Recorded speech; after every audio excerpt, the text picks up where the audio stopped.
Greetings, everyone, and welcome in to our latest edition of First Friday with Flynn. And that is Brian Flynn from Super7. Brian, thanks for meeting us for a First Friday on a Tuesday that we kind of had to shuffle around a little bit. Yeah, we had some traveling going on. So this is the first Friday on a Tuesday. That's going to be the first time we did that for the first Fridays.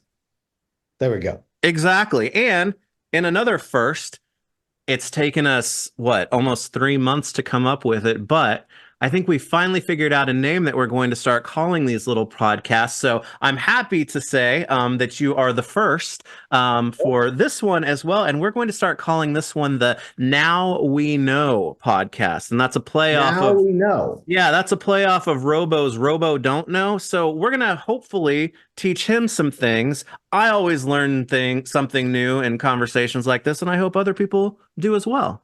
Now we know. It's sort of a cross between the more you know and knowing is half the battle. Exactly. So we're trying to pull it all in and, talk about stuff that I think people kind of expect us to chat about sometimes, but always get, nuggets of newness and some things that we don't necessarily have planned. So now we're going to know about them. Now we know. Now we know. NWK Network. Yeah, there you go. I like that. That sounds a little, vintagey as well. So I Not think WKRP in Cincinnati, but it's close. now I'm gonna have that song stuck in my head for the next 3 or 4 days. But there are worse things than that. So that's a There are worse things. My kids are, I don't know what's going on because they're all like in junior high and high school now, and they're all like stuck on some like 80s stuff. Like the other day, I came home and my youngest, the top of her lungs was uh uh belting out "Hopelessly Devoted to You" wow. from Grease in the shower. Wow. And I'm Wow. just like, how do you even know what this is? And just like, oh yeah, this is Well, the same child that if you saw my Instagram post was like, when she heard Iron Maiden, she was like, is this musical theater? yeah, definitely. It is. It I absolutely think that's is. the most traction post I've made in a very long time where everybody was like, I think she's onto something. Yeah, yeah. Well, WKRP and MASH for the late. I always knew I was getting to stay up late because those were the reruns that I would get to watch with my dad on the weekends, every once in a while. But to your point with the old stuff, my daughter's in sixth grade, which is junior high now, Yeah. and she came home and she opened a notebook and she had that. Of course, I'm sure you know it. That weird S thing that S symbol that may have been Is it more. just like, it's just like you draw it with the angles and it makes an S? Yeah, that weird symbol thing. It's like I didn't know what the hell that meant when I was in junior high school, and I don't think anybody else did either. And Something that somehow, looks kind of like yeah, that. yeah, yeah, exactly that one. Yeah. So I don't know.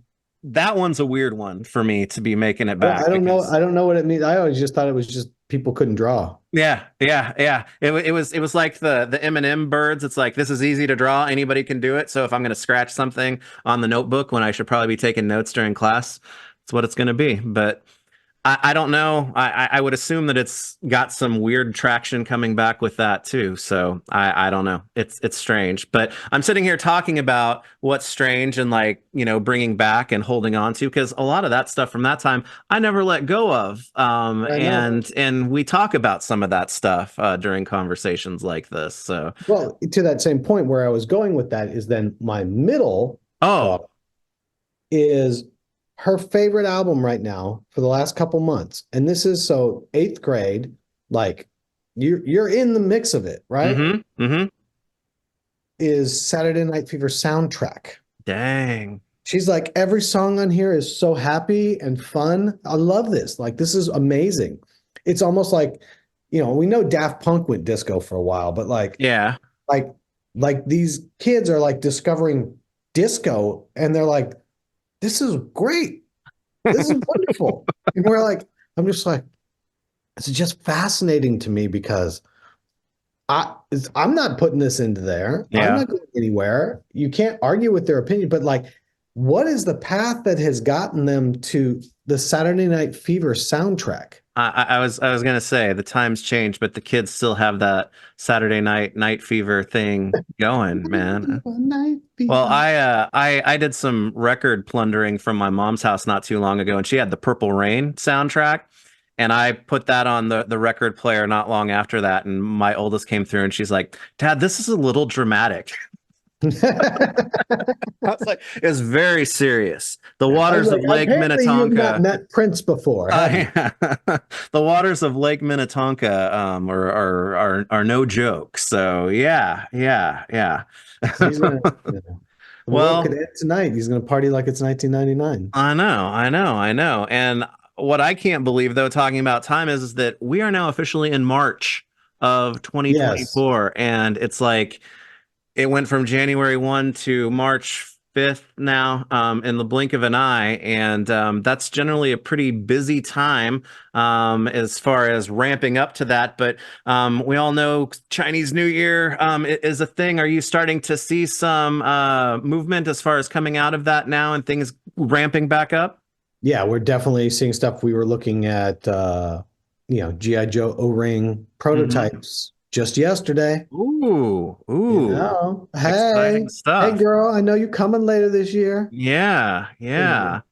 Well, that's So cool. That's cool. I'm glad to hear that. And you've been saying it too, for the last several months, and the proof has been not only on the Ultimates update page, but also with shipping notifications that I've been getting. But oh man, a ton of stuff is shipping. And I want to talk about a few of those things, but one that I wanted to highlight because I got to talk about them a little bit more in depth with Kyle not too long ago, but not long after the last time we spoke, these two these yep. two guys arrived in the form of Wingnut and Screwloose from TMNT Ultimate Series 9, and I wanted to bring them up not just because this is quite an impressive release, but Wingnut has gone and done what I didn't think was possible, and he has officially dethroned Slythe as my favorite Ultimates release so far. He is just fantastic, man.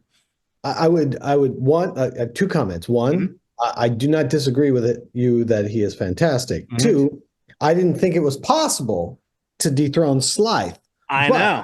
I that know. wingnut, the crazy part is, as giant as that wingnut is, and as you held it up, I think anybody watching this would be like, holy crap, that's giant. Yeah. Wait until Gorilla shows up. Oh man. Oh man. Yeah. Well, his size is impressive. The details are impressive. But to me, he is the very embodiment of an Ultimates release because he brings all of that nostalgic feels and iconography of Wingnut, but having the alternate parts that bring out some newness and new designs and new thoughts, and exploring about the character. To me, being able to, I don't know, maximize both of those things in a singular release. It hits all the right notes. And Scumbug, I think, in that wave did a really nice job of that too. But I just think it's a super strong wave, not only for the individual figures, but kind of for the full realization of what these really are. I would not disagree with you. I think the figures are getting better and better with every release. Hmm. So Yeah. And And I'm glad to say that I've gotten, some shipping notifications for some Simpsons stuff, for new SilverHawks as well, Series yep, 3. yep. I was like, man, I just checked the page the other day and it said like end of March. It's like, nope, some stuff's running a little bit ahead of schedule too. So, Yeah, the Silverhawks. I have them here. I mhm. suppose I could go get them. They're in the Ooh. other room. Well, But yeah, you should be getting them soon. Star Trek shipped recently. SpongeBob, Zarface is shipping right now. yeah, Transformers. Yep. Yeah. Well, and Transformers and Star Trek were a couple that I wanted to ask you about because those are really getting caught up in terms of what's been up for pre-order and what's been, manufactured and shipped now. Are we able to now maybe start to expect some newness from those corners coming soon? There's some stuff that we're working on in Transformers. Hmm. Star Trek, we're trying to figure out how I hate to say reboots because that's not the right word. Hmm. Now, it didn't do as well as we would hope. Like Hmm. I want to keep it a positive spin. I'm Sure. not going to say, hey, it did bad. It's more or less like, it just didn't resonate the same way. But the people that have gotten them have been like, oh my God, these are amazing. And it's like, oh, like where is that customer living at? Because Hmm. clearly they didn't come out the way we needed uh, for the pre-order. So everybody knows that uh, Guinan didn't even, we couldn't even make Guinan, and we tried twice. Like either that customer, meaning the Star Trek customer, was just not willing to do pre-orders. We know as a whole across all companies, people don't want to do pre-orders anymore. Like everybody's having trouble with pre-orders. Is it Star Trek in general? Is it the format? Maybe we don't want them in all, there's a lot of things you can think about. Is it, but I feel like I feel like there's still a massive opportunity in Star Trek, but we clearly didn't find the right vernacular. And I'm just trying to figure out what that might be because we've got more sculpted in that scale. Hmm. And I know that the customer that bought these would like them. Yeah. The real question is sort of to understand. I think this is a larger question everyone's trying to understand in the marketplace right now. What is the indication of the true size of the consumer demand?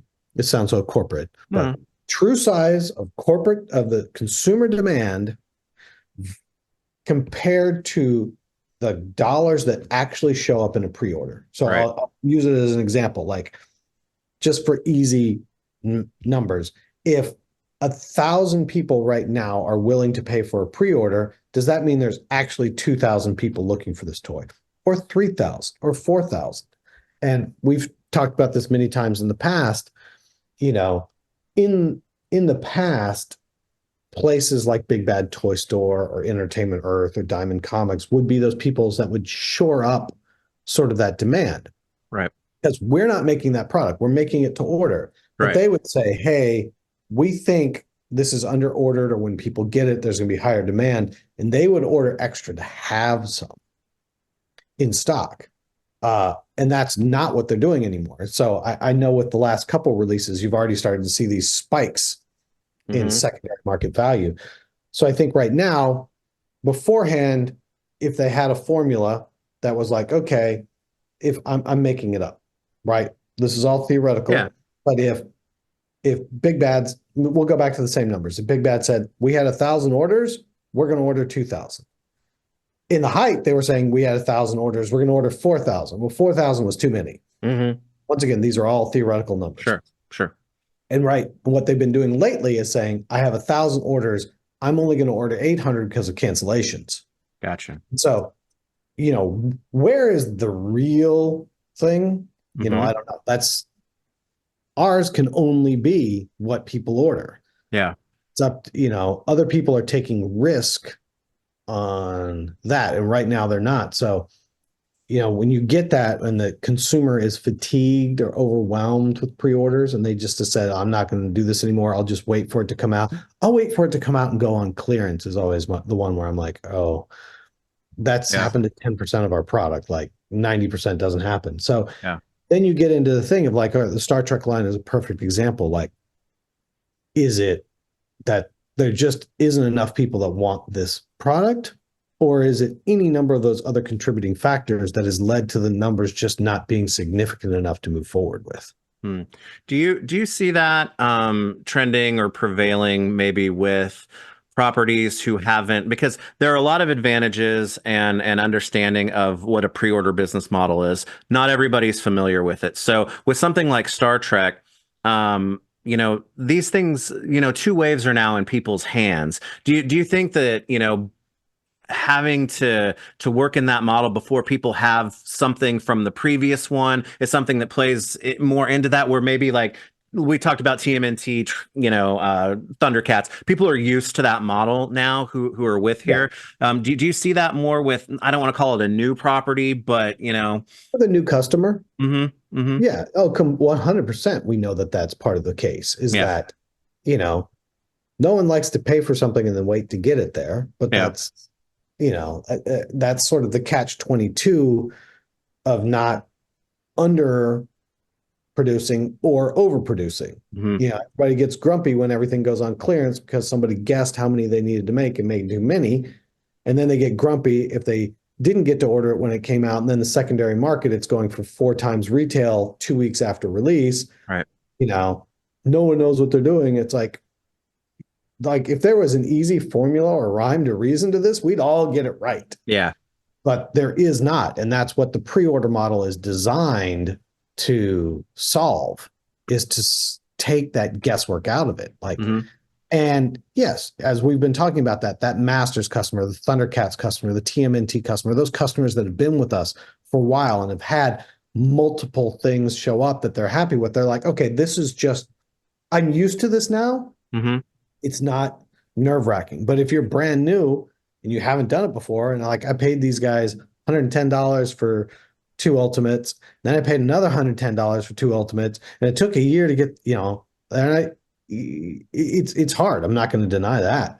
Now that they're here, I do think that there's going to be an upswell. I don't know if that's even a word.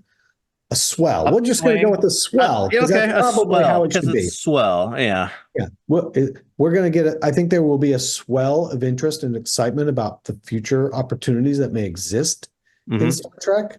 Now the question is, how is that swell big enough? And I don't know. Is it big enough? Can we get to it? Are other partners confident in it? Like, what is it? We're going to have to kind of play a little game of wait and see. Right. Like, same thing. If all of a sudden Picard and everything starts selling for $300 on the secondary market, I'm not saying that. I'm using it as a gross exaggeration. Sure. We know that demand is far stronger than supply. If Picard is just, a year from now, if that same Picard is just $55, then it's actually the size of the consumer demand. Right. Right. Does that make any sense? Yeah, it does, and it makes me think about some things because we talked about Transformers and because I just recently got Starscream and Soundwave to add them to, because I'm not a real deep into Transformers guy, but I like those iconic main characters, and getting those together in that style it is a real thrill. But when I'm with something like Thundercats or TMNT, it's like, okay, yeah, I like those main guys, but man, I like those far out there too. Do you think that there's well, I mean, do you look at doing that type of individual balance at a property level too? Because like you said, Picard, Riker, Data, those guys. I mean, I know those guys, and again, I'm not a huge Star Trek guy, but Guinan, maybe didn't. Is it trying to balance, even who is in there? Yeah. It's a little bit. We always try to do that. I think everybody that sees our waves, is always like, oh, there's always at least two bangers, and then there's two more where you're like, I don't know where the other two are coming from. Yeah. And usually I'm excited about them, but not always. I think with Guinan, she plays an integral role through the storylines throughout Next Generation, and is always coming back because she ages backwards and she knows Picard through multiple generations. So she's already met him before in other places as she's meeting him again. He's meeting her for the first time as he gets older and she gets younger. Yeah. So, and I think she was just really felt like, a background character that has more importance than a typical one or two, recurring kind of loose character. It's like, so that's why we went with Guinan. But at the same time, it's I don't know. Yeah. And it may be, quite frankly, the Playmates toys in the 90s were so unbelievably successful. Yeah. And they did every character that could ever be conceived of making. And you can still get most of those Playmates toys for $5 to $20 on card. Yeah. It's like there just may be a thing where it's like, look, if I collect those, I have these and I can have everyone, and I don't really need anybody else because it was just done so thoroughly already. Yeah. Yeah. I don't know. That's a theory as well. Yeah. Well, it's I would say that it's interesting. I think that's not the right word for it. It's challenging. I would say maybe from trying to just get it figured all out, as far as that goes. But I know a lot of people, because I think people have gotten used to our cadence. Star Trek and Transformers were the two that, really came up. It's like, hey, I've got Star Trek in hand now. Ask Brian about, Star Trek, or, what's up next with Transformers. So I mean, they're out there, but to your point, how many of them are out there, for it right now? It's a balance. It's tricky, Yeah. speaking of Transformers,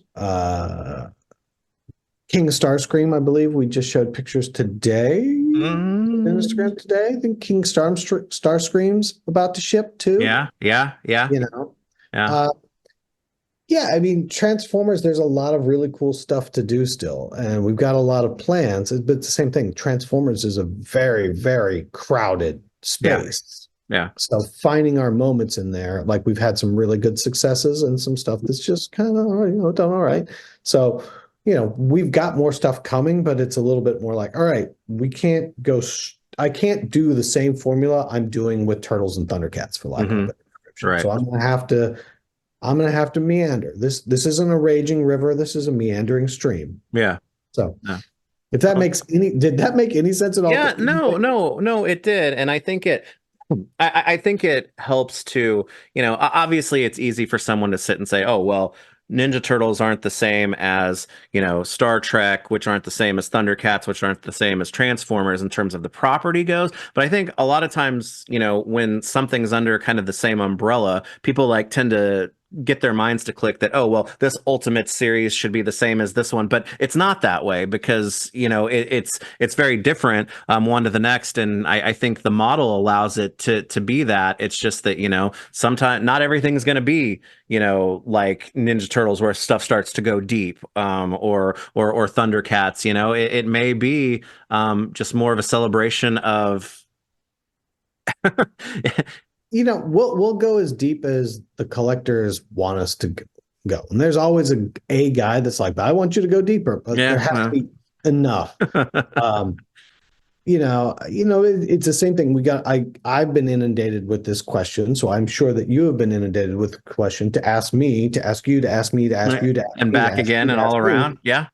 It is, same thing like why this wave of Silverhawks was just Copper Kid and Space Racer. Like Yeah. you do four every time. Why is Yeah. there only two? And it's like, okay, well, what actually I look at it is how often am I going to that collector? How often am I saying, hey, I need you to spend money again? And so when we do a wave of four ultimates, which is our normal grouping, Hmm. at $55 each, that's $220. Yeah. It's not an insignificant amount of money. Hmm. When we come into here and I'm giving you a space racer at 150 and an ultimate at 55, it's 205. So if I were to pass on three more ultimates in there, this would have been 375. It's a lot. Yeah. It's a lot. So instead, in this case, we had started working on some other characters and we pulled them back because I was like, I don't want to ask for more than the normal amount of money from Hmm. somebody that wants to be complete and collect the line. I felt that even though it's only two character, or it's not really only one character plus vehicle, and there's a guy going, oh, it's like I'm trying to be sympathetic to your wallet. Yeah. I know I'm not the only thing that you collect. Hmm. So don't Yeah. worry, there's another wave of Silverhawks coming. Yeah. This is what we got today. And I think when I explain it in that terms, then people are obviously they're trained to, it's checklist. Here's the characters. I'm looking for what's coming out and I'm expecting four, and you only gave me one in the vehicle. Like, uh, this isn't a full wave. And it's like, Right. well, if I take it backwards and say, I'm expecting you to buy three pre-orders a year every 4 months. Well, now that I'm saying, okay, that's $660 a year is what it costs to collect Silverhawks. Hmm. So therefore, if I start throwing an extra 150 on top of that and 150 on top of that or whatever, at what point is it too much to ask that collector to bear within what they're also buying for? Because I'm making a grand assumption that most people will agree with is if you're buying Silverhawks, you're probably buying Thundercats. Right. Right. And if you're buying Silverhawks and Thundercats, you're probably buying a lot of Masters of the Universe stuff from another toy company. Mm-hmm. All of that adds up. Yeah. So while I know we all like, I got this last week. When's the next one? Right. Right. I'm And guilty of we're that. all the same way. We're Yeah. all the same way. Yeah. I have to sit there and go, I know I want it fast, but let's pace ourselves out. Because if we pace ourselves out, we can get much further along Right. than if we try to sprint this whole Right. thing. Like, I'm going to jog 5 miles because if I try to sprint 5 miles, I will die at 500 meters. Dwarves are natural sprinters. Yeah, exactly. Well, Look at that old man. He died after one lap. well, Literally. I mean, you had been very upfront that, Copper Kid and Space Racer were going to be the Series 5 for this, and we'd been talking about it for a while. It's an interesting dynamic because, I mean, Copper Kid as a figure, he is extremely important in what I consider to be completing that core Thundercats, Silverhawks. See, that there is no difference in my brain. The Thunderhawks? Yeah, the Thunderhawks. Yeah, exactly. He completes that core team in their cartoon look, so that's extremely important. But then he's up next to not only something that we've never had in toy form, but I've got to be honest with you, until you casually mentioned one day that it's going to be Copper Kid and the Space Racer. I never thought that we would get something like that. So while I'm a guy who's like, all right, when's hardware going to show up? When's hardware going to show up? The idea of getting not only a vehicle that's never been done, but something that I never thought would be done in toy form next to something that is essential to a collection, that makes for an interesting dynamic in and of itself for this Series 5, right? Yeah, because there's like you mentioned hardware. Clearly, like gotta get on hardware. Melodia, gotta get on Yeah. Melodia. Come on, like Yeah. there's characters still to do in SilverHawks. There's Yeah. places to go, and and I'm not saying I think anything that I didn't say last time, but definitely with Space Racer, it's a little bit of testing the waters on whether or not a Mirage is even feasible. Yeah. Because I can say this is how many this is how many Masters collectors there are. This is how many Thundercats collectors there are. This is how many Silverhawks collectors there are. Mm-hmm. The Mirage to fit those figures is not a little ship. No. And I know what we did with the Thunder Tank. Yeah. And I'm happy. Thank you, everybody. Thank you very much. But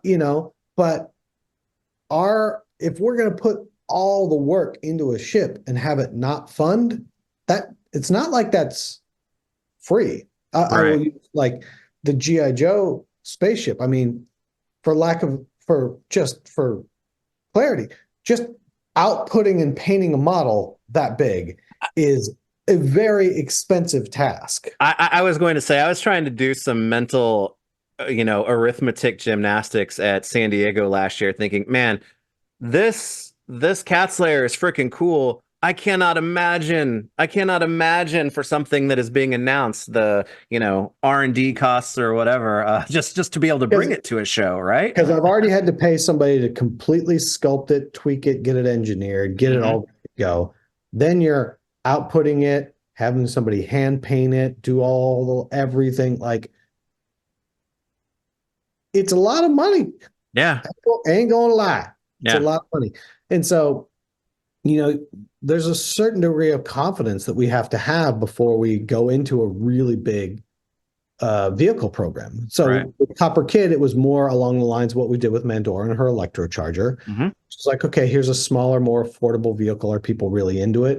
And it's like, oh, okay, that did really well. That gives us confidence for this, because in some ways, this vehicle is not as important as the big vehicle. Right. So if I know I can make this one work, it should translate to the larger one. Now, the larger one's got other financial hurdles that this one doesn't have. But its popularity, it's sort of like, it's like less people can afford it, but more people want it. Yeah. So then you feel pretty good. Like, I felt very confident that Mothership was going to work, and that, it worked for any vintage collector. You don't even have to collect reaction figures or modern figures of any sort. Hmm. You could have the mothership to put all your classic O-ring figures in, all of it. And, it's a playset. It's all this stuff. Something that's never been done. It's got so many cool things in it. And it was just, it didn't work. Yeah. And it's like, okay, you just never know, you know. Well, the selfish collector in me is sitting here thinking, well, it's March. Not saying that it's the Mirage, but damn, planning for San Diego's got to be, you know, kicking strong. It's like, what are we going to card out in San Diego this I year, am. I, my I man? will tell you right now. I will put this in front of the world. Uh-huh. We are not putting something gigantic like the Cat's Lair out this year. All right, all right, all right. Fair enough. Fair enough. Because It's a, that I'm going to also say that once again, I think the Cat's Lair, like I said, if there is a magical cliff right here. The uh-huh, Cat's uh-huh. Lair, you're going like, oh, hey, whoa, look what I'm doing. Yeah. Like it borderlines on, okay, you've gone too far. Well, Like, I mean, you can look at it in the context of you get 66% of your booth space back at San Diego this year just by the funny part is right around the corner here in the office, like we hmm came back, the Cat's Lair itself hmm is unassembled in boxes downstairs in our archive room. But the plexi case and base that it sat on is sitting over here on a table. But it's just one. What's next? What's next, guys? it was what it is was, if you know printing, it's a set of full size flat files, Hmm. like the big ones, that then had a wooden top put on it because it used to be an island. Yeah. All right. This is on top of this, and it's bigger than those. It's the same thing where we're just like, what the fuck? Like, who needs it? Like, now, granted, it's got to hold the air the whole way. So when you have a Cat's Lair that goes like this, it Yeah. doesn't really take up that much space. But that box, what am I supposed to do with this box? Like, it's literally big enough for somebody to live in. Well, real estate prices going as they are, and I guess I don't have to tell you where you live. Yeah, Yeah. that's It's expensive where I live. yeah, yeah. Well, that was another thing you taught me at San Diego last year that I should never go to the show without a tape measure again because this thing behind me was eyeballed off of just how large of a table am I going to need to be able to put that Cat's Lair and still display the Thunder Tank and the figures with it too. So I got some placeholders in there at the moment, but yeah, I'm feeling the space crunch, but it's all going to be worth it though. It's all going to be worth it because it's going to be a big, beautiful moment later. I guess I would be remiss to not to ask if how things are going as far as the factory stuff on the Cat's Lair. Cat's Lair's moving along just fine. Just Good. fine. In fact, I don't want to say because then somebody will get all happy about it and hold me to it later. But would like to believe, I think we're actually a little bit ahead of schedule. But something else is going to cause us to slow back down. So let's not go there yet. Let's not go Well, there yet. well, even that as it is, I mean, we've talked about Snake Mountain, we've talked about the Thunder Tank, we've talked about the Turtle Van. This kind of exists now with a lot of experience under your belt, but also the world is different right now. Are you feeling as I'm not saying things are back to whatever normal was pre-pandemic, but are things, with the way that the world is now more, is that helping the process along for you? And you're not seeing some of the same things that maybe you ran into with some of those other pieces? Yeah, obviously, I think being at the factory helps things move faster. Mhm. I believe that I feel like when I talk to toy collectors and retailers and stuff, people are feeling the optimism coming back. Yeah. People are not as trepidatious. That said, it creates on our side a whole lot of consternation going into this election. Yeah. Because if Trump gets elected and decides to go to war with China again, I can only tell you how much that wreaked havoc with everything we were trying to do. Everything. And, you know, people are like, oh, you can make it in another country. It's like the supply chains in other countries are not developed yet enough to do that. Hmm. So Well, and it, relationships are different or non-existent too, right? I mean, it's supply chains, of course, are there, but I mean, when you work on stuff, you develop relationships with, factories, people in those factories and whatnot that also, contribute to how production goes, right? yeah, they know what you expect or Hmm.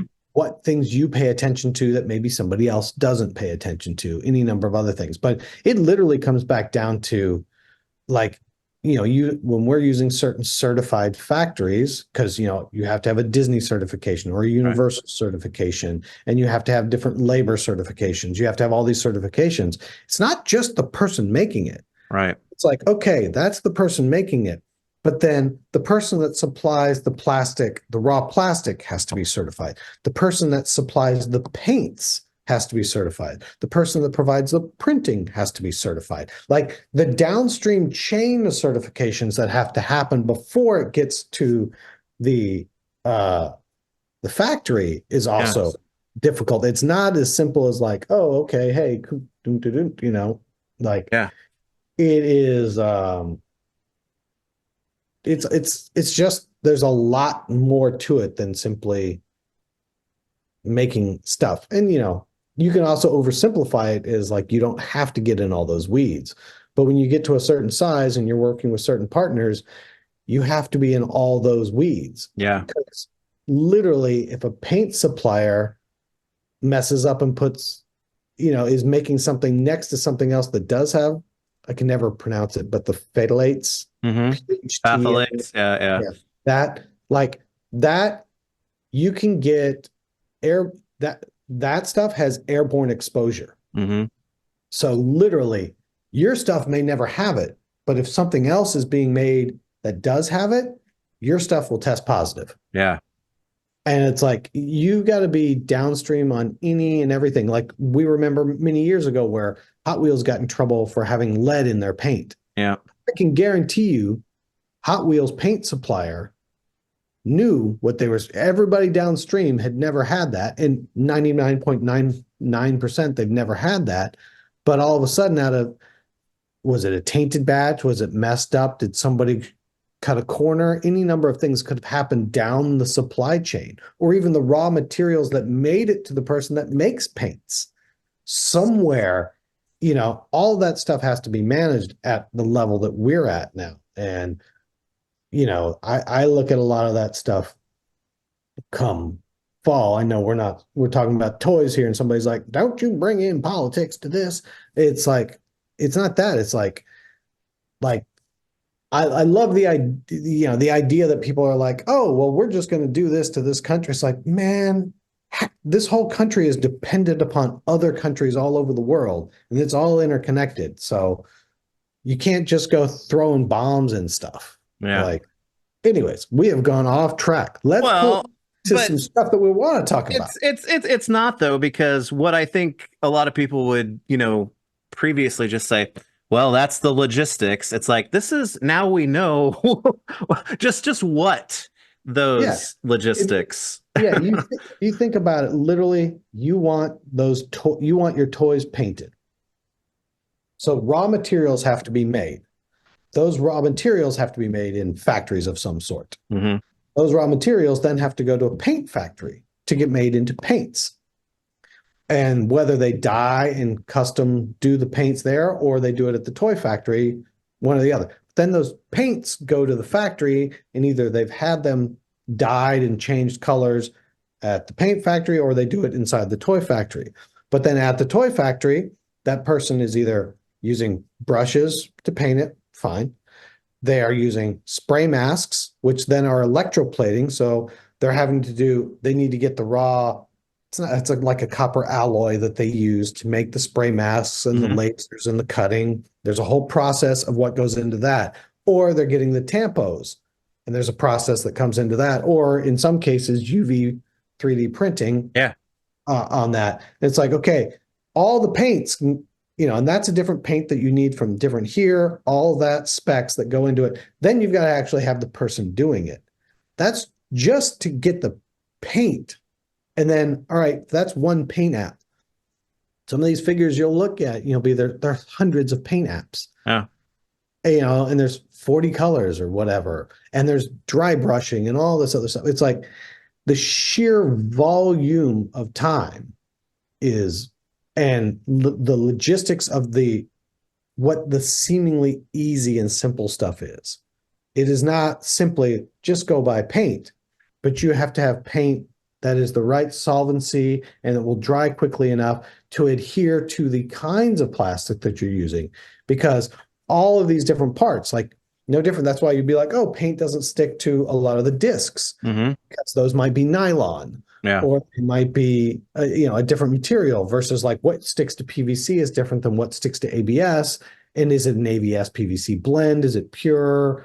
All of those things that you do to make your figures feel like what you're doing. It's like it can get real complicated real quick. So since I think we're timely with this. So you mean it wasn't just so simple as to slap some vac metal on those Silverhawks that are getting ready to You ship? had to bring it back to vac metal, didn't you? I will see you later. Had to. Later. First walkout. Here we go. But I say that from a place of, you know, silver vac metal Silverhawks are getting ready to ship, but just getting, an overview of the things Yeah. that you talked about with that. It's not just as easy. I mean, even if it wasn't vac metal, just changing the paint necessarily isn't just so easy as, oh, well, make it blue instead of red, right? Right. Uh, Right. And not to beat a dead horse here, but like, there'll be people that'll be like, look at how this guy did it, made this custom. Like, look at how much better, meaning mhm. I like an aesthetic versus another than yours. And it's like, yeah, that guy spent a week on it. He spent 1 week, 4 hours a day, dry brushing, highlighting, removing, painting. It's like, if you want me to pay a guy to spend to not only do all the original paint that we did, but then 20 more hours. Like, I don't know where you live, but even here, you can go to In-N-Out and it starts at $20 an hour. Yeah. So that's $400 in here terms of customizing value.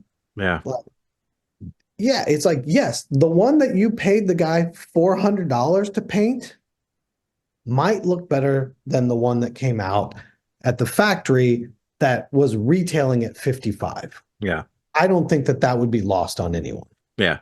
Yeah. Obviously, we try to do everything we can to make them look awesome. That's not getting into that. But there's a lot of people that have an aesthetic preference that they prefer that just simply is not replicable. Yeah. You Yeah. know? Yeah. Yeah, and I think most people are kind of at that level of understanding the difference between what it takes to make a custom and what it takes to make a quote unquote mass produced item. But I think you shed a lot of light on certifications and what it takes from a raw materials and where it needs to be sourced from and how it all comes together to do that kind of thing. And I found that to be very interesting turn in the road, which is why it's good to never have everything completely Is that mapped because out. now we know? Now we know, because now Oh, we know, oh. whether it be But yeah, paint or yeah, because like I said, a licensor like Disney or Universal or anybody else like that, if somebody were to be like that factory where that thing came from had the one they always use is child labor. It's yeah, like with using child labor, like it's a massive problem. yeah, It's like, so it's not just like, hey, is your factory okay? It's like, it's your factory, it's your suppliers, it's the downstream suppliers, it's every nook and cranny. And it's just like, oh my God. Like, and everybody's just like, oh yeah, it's easy.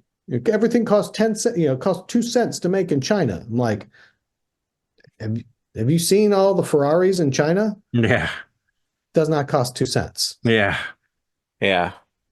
Well, um, I appreciate that, insight in terms of, because we were talking about factories, and yeah, it's fun to talk about, what's shipping, and what's getting ready to ship and getting new stuff, which is awesome, and I love, talking about those kinds of things. But it's not to take for granted, necessarily the adventure that your collectible goes on before it gets on your shelf. It's lived its whole life essentially before it gets to stand pretty, on the shelf. So that's cool to hear, and I appreciate you sharing that. Yeah. Well, now that I've taken us on a terrible turn, right? But that brings it back around because Copper Kid, as we said, he's Copper available Kid. for pre-order right now. We're gonna be getting some vac metal, SilverHawks as well. Hopefully some more, in the future. But I wanted to touch on as well, because we are now officially in March, and you guys are doing March as March of the Monsters, Yeah. this year. So, can you take us, through that a little bit? Yeah, I mean, we have Bodega that Yeah. happened basically in October. Yeah. And how March Monsters started, did we start it last year or 2 years ago? I don't remember. We started it a couple years Couple ago. years ago, I think. Might have Yeah. been last year, might have been the year before that. But the whole point was like, why do I have to wait until October to have a Right. monster party? You do So not. we're like, it's October. Some people like to celebrate their half birthday. Hmm. What's our half birthday? What's 6 months later? Right March. there. You know, we thought about tying it with the Ides of March, but then it was like, nah, that's kind of a different thing. Huh. But yeah, we were like, let's have another Halloween in March. Yeah. So uh, we went through a couple names, and ultimately we just came back to March Monsters, like Yeah. very succinct. It's March Monsters, the time of the movie. And so then this year, the sort of campaign they put around it is March of the Monsters for Hmm. March Monsters. So the campaign is March of the Monsters. The event, if you will, is March Monsters.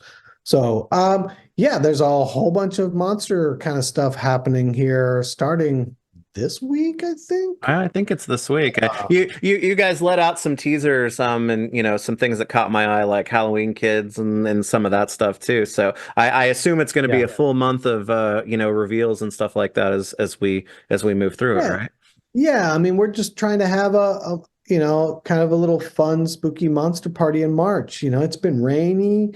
Yeah. The sun's just starting to come out. We want to feel good. Here's a whole bunch of your monster buddies going to come over and have a party. Monsters make us feel good. Absolutely. Exactly. Absolutely. Plus, Exactly. plus March is a good time, not only because you said it's like the half birthday of Halloween, but February is traditionally Toy Fair time.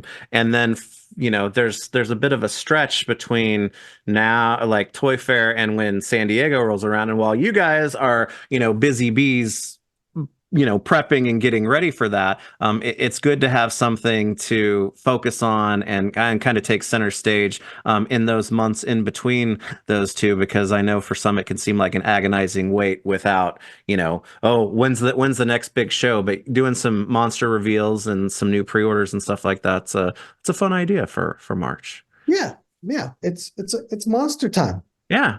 That's Yeah. it. Monster time. Yeah, there's a whole bunch of stuff coming out, and people are like, and what is it? And I'm like, well, it's gonna be announced. Hmm. So Yeah. I'd love to break some news on the show for you, but we're not gonna jump right in on that. But I don't know. Uh, Later this week,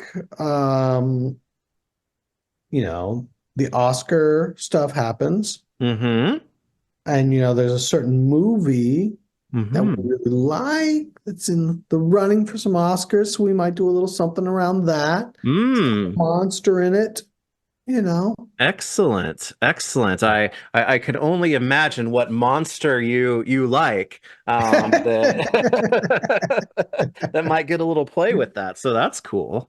That's It's clearly the Mole Man. Clearly. Yeah, absolutely, absolutely. Well, we can also break that, we've been working on this, hopefully sooner than later, just depending on when things arrive ashore. We're working on, the two of us being able to, hopefully get to show off, that new Thundercat, or Said it again.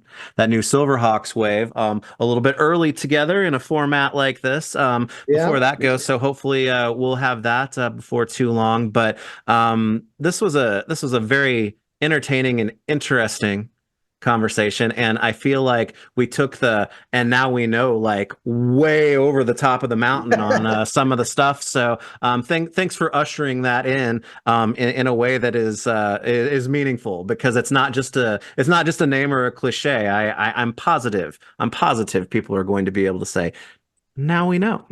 And now we know. Um, yeah. Trying to think what else in your world. I actually totally just forgot about it, but Krang arrives this week. Yes, The yes. cyborg Krang, and that's your wheelhouse. And we didn't Yeah. get to talk about Krang He went up. He actually went up for sale today. as And in I got stock, that like I as got that opposed to pre-order. email. Yeah, Yeah. I got that email and I was like, well, here I go. So I already locked mine in, because it's cool, because it's not only for the factor, the form factor that he is, because it lends himself perfectly to that, but I mean he's going to fit in with the ultimate stuff, I think, just perfectly as well, like that. So that's crossing lines in a Yeah. good way. Yeah, we that was what actually, if you go backwards in time, he Hmm. was actually either the first or second. I think he's technically the second cyborg we ever designed, but it Really. got put on hold for a while. Um, I think the very first one is the Bat. Hmm. Is it Bat or Optimus? uh I I think I think it's think Bat. I think Bat was slightly ahead. Yeah. I think it's Bat, and then we started working on Krang, and then we did Optimus, but Krang got a myriad of reasons, but I can't remember exactly why Krang. But Krang got basically put on hold for quite a long time. What's really interesting about Krang is no one knows what his insides look like. Yeah. So we were able to kind of just put up a whole bunch of ideas of what we thought it might be. So things like the hamster and the hamster wheel, I and was the gonna hamster say wheel actually spins. that Like, fits that early 90s. What would he be doing? Yeah. Yep. yeah. Yep. And but that was really fun where we got to really lay into it. But that's why you also, it's like, oh, it's the chest comes off and it has the panel for Krang and everything. But I mean, yeah, we know Krang. But it's like that's why if we were doing it right now, we'd be like, what happens if you take off the arms and the legs? Yeah. Throw back a little bit, but that also makes it cheaper to make. But it's super fun, and there's a bunch of little cool stuff on the inside, and it was a lot of fun. It's really interesting to see it, like where you're like, oh wow, like you work on stuff and then you kind of forget about it till it comes out. Yeah. And it's like that one was so long. In some ways, I'm like, that was I'm not exaggerating. We were designing that one pre-pandemic because I remember working with Nomi on it because Nomi worked on it in the office. Wow. So before pandemic is when Krang was designed. Yeah. That's bordering on 4+ years ago. Well, we opened this conversation with, kids' ages and whatnot. That's when it's really scary. Is like when you think about what grade was my kid in when we first started working on this. Yeah. Yeah. Yeah. But just as you rightly so had a wonderful conversation with Kyle about turtles, the Krang supersize was definitely Nomi's baby. Yeah, well, credit to her, because she gets she's modest about what she shows off, I think, about what she works on, but she's worked on some really That's cool because stuff. it's not a dog. That's true. That's true. That's true. She If it's a dog, we'll talk about it for days. The rest of the stuff is fine, but it's not a dog. Well, props to Nomi for Krang and showing us that amazing Dimension X technology that goes into the inner workings of the android body, with the hamster and all. So that's cool. So that's available now. So Available go now at out, go out and get it. super7.com. Go out and get it. Well, now we know it's available now. And Brian, thanks for being brave enough to be the first on this rebrand. And like I said, for teaching us some stuff that we probably didn't know before. But looking forward to more stuff. It's like more stuff arriving. All I have to do is have one of these coming up with you, and I get like The shipping the shipping notifications show up, emails. make it show up after we So do they this. show up like 3 or 4 days after we chat. But that's cool. But I'm sure more stuff's going to be arriving between now and the next time we get to chat. But as always, thanks for being generous with your time today. It's always great catching up with you, Veebs. We All will right. All right. Well, everybody, thanks for joining us. And now we know that will sound more natural as time goes on. But Exactly. until next time, thanks for chatting with us. So catch you guys later. There's the balloons. There's Balloons. the balloons. I got it to work.